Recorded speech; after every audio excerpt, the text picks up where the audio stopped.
Hey friends, it's us at Germain Honda in Beavercreek. We're back again this week. We have a quick tip for you on how to use the paddle shifters in your hybrid vehicles. So in most vehicles, you think of paddle shifters as changing the gears, 1, 2, 3, 3, 2, 1. But on the hybrid system, it actually changes the amount of deceleration the vehicle uses.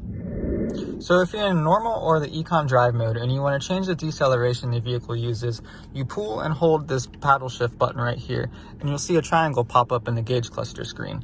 You can use the paddle shifters to raise and lower that. As you get lower, the vehicle will slow down more when you're off throttle and recharge the battery better. And as you get higher, it will coast a little bit more like you may be used to in a traditional gas-powered vehicle.